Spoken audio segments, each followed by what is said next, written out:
বিরোধী মত দমনের নামে মামলার যে সাইকেল, আমরা সেইখানে আবার চলে গিয়েছি। ক্যাম্পাসগুলো আবার আনরেস্টের দিকে যাচ্ছে, অস্থিতিশীল পরিবেশ সৃষ্টি হচ্ছে, বিরোধী দল মত দমনের জন্য মামলা করা হচ্ছে, প্রতিমন্ত্রীকে ফেসবুকে লেখার কারণে বাসা থেকে তুলে নিয়ে আসা হচ্ছে, হুইপকে সমালোচনা করলে বাসা থেকে তুলে নিয়ে আসা হচ্ছে।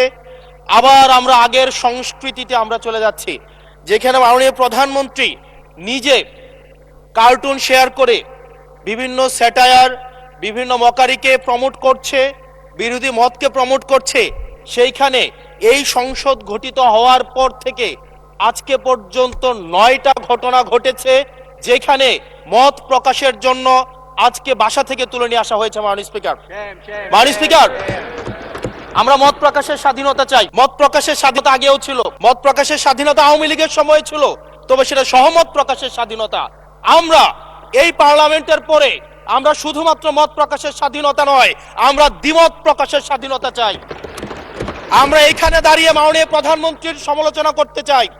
আমরা নির্ভয়ে ফেসবুকে আমরা ব্যাকস্পেস ব্যবহার করতে চাই না।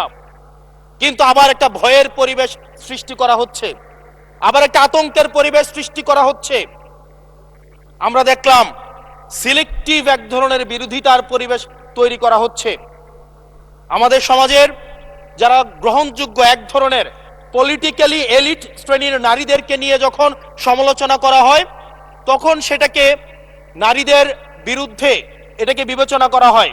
কিন্তু যারা পলিটিক্যালি পিছিয়ে পড়া জনগোষ্ঠী রয়েছে, গার্মেন্টস কর্মী রয়েছে, যারা হচ্ছে এই দেশের অর্থনীতির চাকাকে সচল করার জন্য রাত দিন পরিশ্রম করে যাচ্ছে, গ্রামগঞ্জের নারীরা মায়েরা যারা রাত দিন পরিশ্রম করে যাচ্ছে, তাদেরকে যখন স্লাট শেম করা হয়, গালি দেওয়া হয়, সেটাকে আমরা নারী বিরোধিতা হিসাবে আমরা সেটাকে আমলে নেই না।